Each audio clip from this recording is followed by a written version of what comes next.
Hello everyone, Upburb here.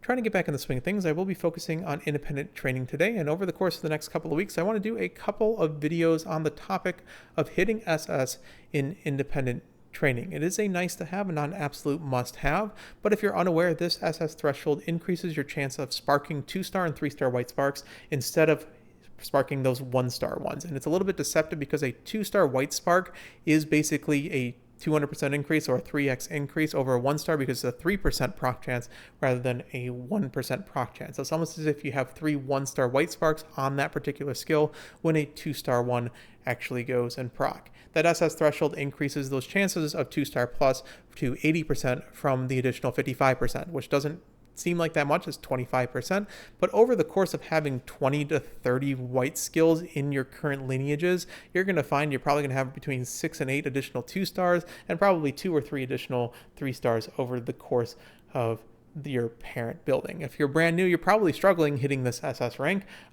even in Grand Live. If you're a more veteran player, you probably have 1 or 2 decks that work with 1 or 2 various different Umas, particularly those with 20% speed bonus and 20% power bonus. But then when you deviate from those particular Umas or you change your deck at all, you probably slip back into the S+. Ask me how I know. It's rather frustrating in my personal opinion. So hopefully the fundamentals that I go and teach in these next couple of videos help you with those endeavors. I will be doing a more comprehensive and mathematical version of a guide today. I wanted to make it more practical. I wanted to go and share some of the cards that I have had success with running in my decks that give really good stat output. Particularly, we will be focusing on the SR and event cards today because a lot of people have access to them. And honestly, you really shouldn't be dismissing these because a lot of these have higher stat output and higher SP output, which leads to higher rating than most of the SSR cards in the game. There really is only about 2 or 3 SSR cards that are better in indie training than even the free options available to everyone. Just a few disclaimers before we start. This is not an exhaustive list. These are ones that I've tested. These are ones that Lupacord has tested. I will be using their sheet for some of the data for the average outputs, along with the stuff that I've deemed in my personal testing. More data is being collected on these. Things may change. There may be better cards that are found later for these different reasons.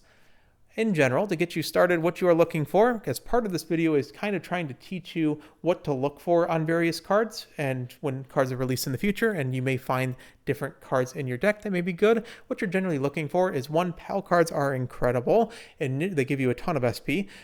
Initial stats, SP bonus, and friendship bonus I find are the 3 most important things. Race bonus is up there, but it's for a different reason. It gives you more all stats because it increases the events that the actual scenario gives you and the stats that those give you. And then after that, you do have stat bonuses like wit bonus and speed bonus, and TEF and MEF kind of amplify the rest of those stats that I've done in the top. But particularly these top 4 combined with TEF and MEF are really, really, really nice in the particular strategy that I am using. Note that in indie training, specialty priority and initial friendship gauge does absolutely nothing from my personal tests, okay? This is just from my perspective and what I've been doing. My personal strategy to hit SS and hit high rating, which is in a work in progress in a state of flux, is to overload the UMA stat bonus. So if it's a speed bonus UMA, try to overload speed. If it's a wit bonus UMA, try to overload wit. Usually speed's the easiest to do, followed by wit and power. I not had much success trying to do stamina. That's the only disclaimer on this particular strategy. After that, try to get those SP bonus cards to hit you more SP, to buy more skills, to hit you some rating. And after that, the luxury thing is to hit your stamina and guts up to 600 to proc those better blue sparks. So I would focus on these top 2 until you get a feel for things. And then after that, try to go and increase your stamina and guts. One note that's going to have some notable omissions from this list is that race bonus, I haven't particularly tested myself personally. I know it's powerful. I know it gives you a lot of all stats. You probably want between 35 and 50%. And a lot of those cards do help you get to that point.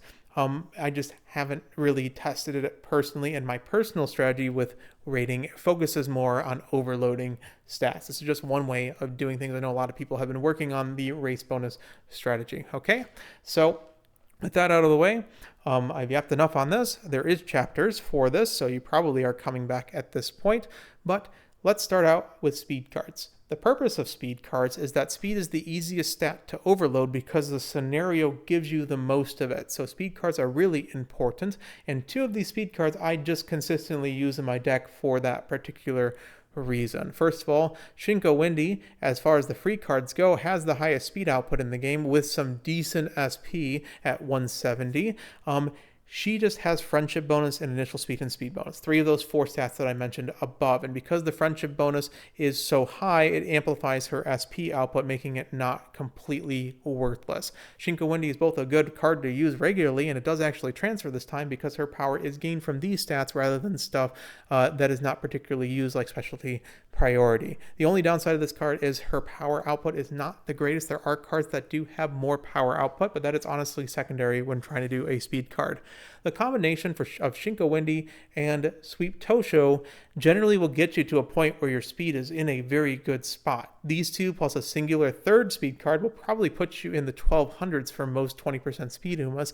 And the purpose of this card is that you have SP bonus with tons of friendship bonus and TEF and MEF. And these things combined amplify that SP bonus to a point where she gives you more SP than pretty much any card in the game, honestly. I think the only one that's really above her is Agnes Tachyon speed on Grand Live when she has her scenario link, and that is a card not many people actually have. So Sweep Tosho is better than Kidison Black, is better than pretty much most of the SSR cards in the game, and the only downside of this one is she doesn't give you the most amount of speed. You can see Shinko Wendy gives you 30 more speed, but Sweep Tosho gives you basically an entire white skills more in SP, which amounts to like 200 to 300 rating all on its own. We'll talk about that in a future video, but decent stats, decent power, not the greatest, but really focusing on the SP bonus and focusing on having one SP card and one really good stat output card is a strategy that's been working out for me. Tosin Jordan, I don't particularly use this card very often, but the purpose of this one is the niche that it fulfills is that she has very high initial power. These initial stats, it's out 75 total initial stats, kind of carry this card, and while your SP output is not the greatest, she does give you probably the highest total stat output in the game for a free-to-play card. This is just slightly behind by about 40 to 50 stats from Machikane Fukihitaru speed, which is considered to be the highest stat output in the game. And even then, the speed and power output of Tosin Jordan is very comparable to that because it's purely based on her initial stats. So for pure rating maxing, Tosin Jordan is going to help you out the most because that additional power can be combined with other power cards that you find and you utilize, okay? The purpose of stamina cards primarily is to go and hit that stamina to 600. Stamina cards will go and suffer your rating because the scenario gives you not that much stamina in general. Just like in real Grand Live, it gives you like 200 to 300 stamina over the course of a run. So getting a stamina card kind of makes it so that you hit stamina 600 about 2 to 3 times, two out of every 3 times, but you're going to find that it will suffer your rating if you use it. However, there is one stamina card that sits above all the rest in the free-to-play tier, and it's not close, and that's Mayano Top Gun. She has friendship bonus, 37%, initial stamina and SP bonus, and these things combined just all basically merging into each other means she has very high stamina output, along with very high SP bonus. These two combined makes her a near perfect stamina card to run for you free to play and I guess people who don't have Super Creek, because this card is very comparable to Super Creek. There's arguments in certain situations that you run this card over Super Creek if you know you are going to hit your 600 stamina, because you're only 15 stamina behind, you're only 14 stats behind, and you have 30 more SP, and the SP 2-to-1 ratio makes it very comparable. This card is ridiculous. This is an SSR card in any training in terms of output, and there's very few cards in the game that are better than this one, albeit any let alone any SR or free stamina cards, and it makes it very difficult to recommend any other stamina card. However, if you do not have access to this card because you do need a higher LB version of it, the Silent Suzuka half anniversary one has the niche of having the highest stamina output available to you from the free cards. It does have lower guts output, it does have lower SP output, but it does give you a significantly more amount of stamina. So if you're hitting that 590, you just need that little bit more stamina to hit to 600, or if you are stamina maxing, which is a strategy where you have 5 stamina cards in Light Hello, and you're trying to get 1100 stamina, this is the one that is pretty much used for that particular strategy because of its initial stamina being 55. It just kind of adds it on top of it, and it's better than pretty much any other free card in the game. If you do not have either of those, Biwahai Hide is behind Myono Top Gun in almost every respect. It is a perfectly serviceable card, however. You do have Stamina 100, which is worse than Myono Top Gun. The Guts is worse than Myono Top Gun. The total stats and the SP bonus are both worse than MTG, but it's not really that far behind. And most people do have access to this one because the event just happened. Again, it's not really... it's very hard for me to suggest stamina cards because a lot of times, if you don't have Myono Top Gun, there isn't many stamina cards that outpace even power cards, because power cards, the primary reason you're doing this is that power is going to be amplified by speed, which means you're going to get very high rating from running a power card because you're stacking those, right? And also, you can still somehow hit that stamina 600 threshold a lot of time with particular usage of cards. There are two that are very good. There's one that's insane, that's sort of above every other option, and it's not closed as Agnes Digital, simply because of the power output and the SP output. This card doesn't have any specialty priority.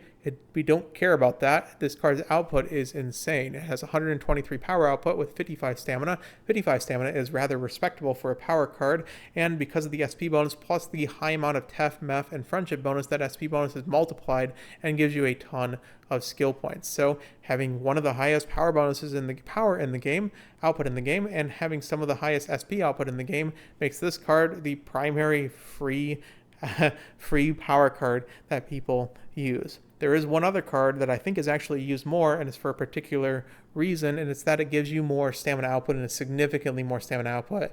And that is, let's put it in perspective, it's better than ECP.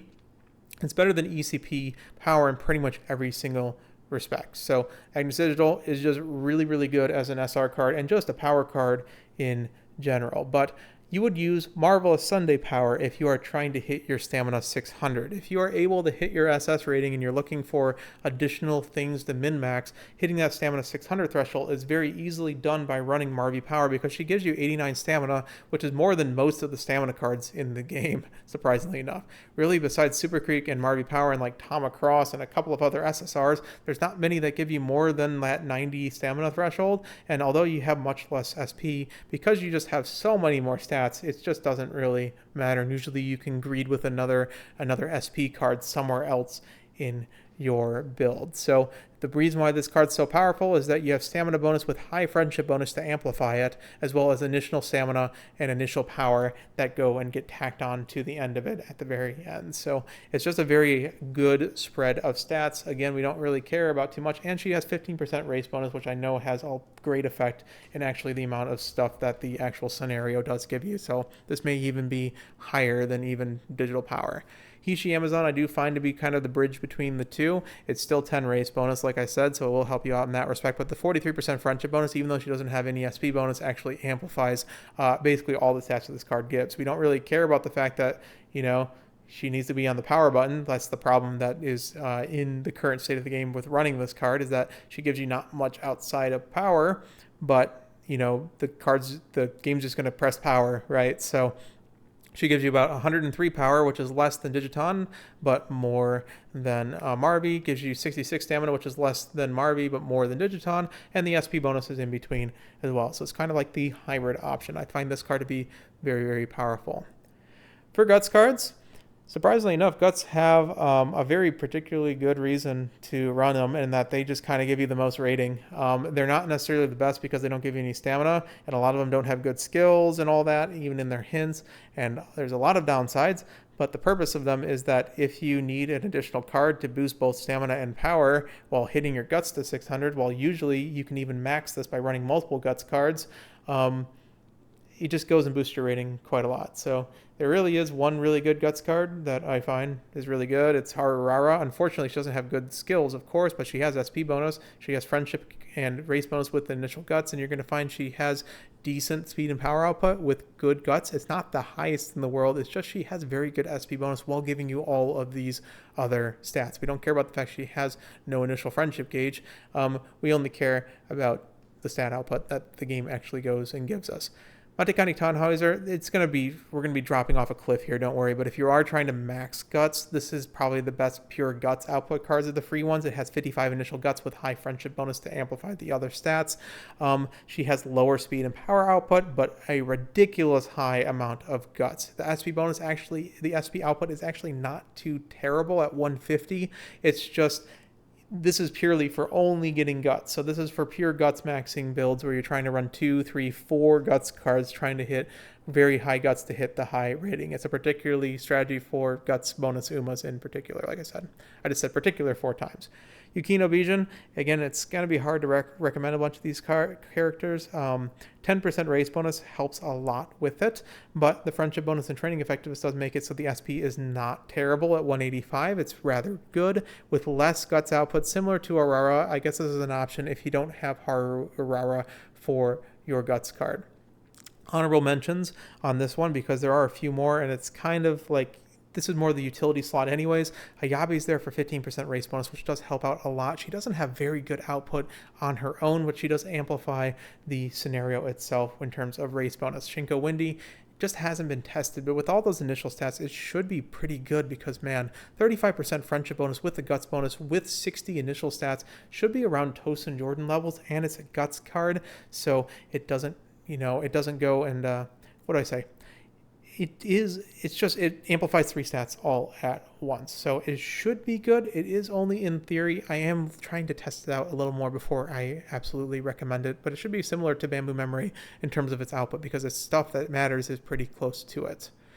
For Wit cards, Wit cards' purpose is 1, because they give you more SP in general, and 2, for Wit maxing on Wit characters. Those are really the only 2 reasons I find with running Wit cards. I find they're rather tough to run sometimes. If you're running just like a single one, a lot of times it kind of just shreds your rating output. But you can max characters like Spachonki or Special Week, and you'll find that it does actually work and hit that SS rating. The problem is that you lose your stamina 600 a lot of the time. So Agnes Tachyon has the bonus of Scenario Link, which does give you additional stats. You do get a good amount of wit at 100, but your speed output's not that great. The big thing is that the Scenario Link does amplify the stats as a whole, and particularly the skill points, with the skill point bonus giving her 240 skill points, which is above most of the other wit cards in the game. Measure Dober is pure wit output. The SP is slightly less. Like I said, these wit cards all have good SP output, and the stat output on her is actually not bad. If you're trying to go and stack multiple wit cards and you only have SR options, Measure Dober wit, because she's a card with no specialty priority, all of her stats are focused mainly on getting the most stat output as possible. The speed output on her is really, really, really bad though. For speed output, Mahona Bourbon Wit, if you own the card from the event way back when, she is very powerful because she has speed output. And this combined with a couple of speed cards makes it so you do get some decent SP output. It's not the greatest, but you just basically are running a bonus speed card without contributing to running like 4 speed cards and having the game basically stifle it out. A lot of her value is in Grand Line because of that Scenario Link, and she is purely there because of the niche of getting an additional free speed card basically by running this instead of something else. Honorable mention to the new Saiyan Sky card, because the SP bonus does not have good stat output whatsoever, is a pure skill point stick in this game. Gonna grab a drink, sorry, my voice is dying. The final category is PAL cards. PAL cards are the most powerful. If you have a bunch of SSR options, the SSR PAL cards, when you're in mid to high LB, a lot of times they give you more stats than a lot of the cards in the game, particularly stuff like Rico, Tazna, and Light Hello. You also need to be running the Scenario SSR card if you have any chance of hitting SS. So you will be probably borrowing a higher LB copy of Light Hello if you do not own one. You can work with one LB. It's just you're kind of struggling a lot in the stat department. But PAL cards are the bread and butter of independent training. They're not the be-all end-all, but they give you a ton of SP and they give you some stats and they do complete their chains. That's the big thing too, because they give you their gold skill because they complete their chains. So there's a lot of upside to these PAL cards. I'm still testing a lot of them because I don't actually own too many of them. I only own Light Hello. So really, there's only one card in the SR department, which is Aoi Kurian, and she isn't necessarily the best one.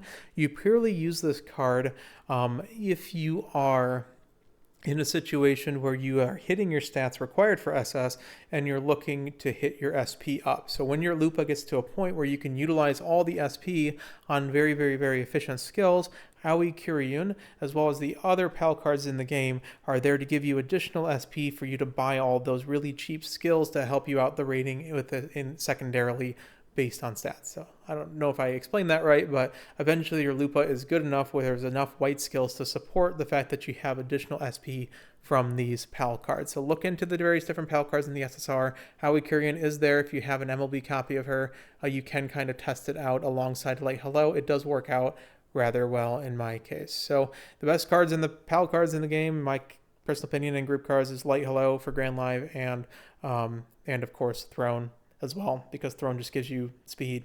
It gives you all stats with race bonus. It gives you that. It gives you wit, and it gives you a ton of like more SP than any card in the game. So if you have Light Hello, you're probably borrowing Throne most of the time. If you don't have Light Hello, you probably are borrowing Light Hello. So that's the end of the slide presentation. I hope that these various different suggestions, these are ones that I personally have found. I hope that's been useful to you. It's been a shorter video of mine, surprisingly enough.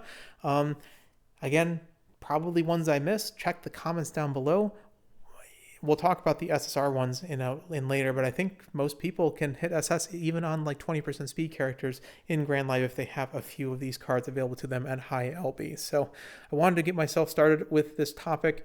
I didn't want to get too deep into it, so I've given my reasonings. Evaluate the various different stats that I've been highlighting on these particular cards with other cards that you have on your account to find where they personally stand. We'll be going into this more in depth later with more suggestions, particularly with various different stats and such, and how that contributes to rating, I think, in the next video. So take care, everyone. Burb out.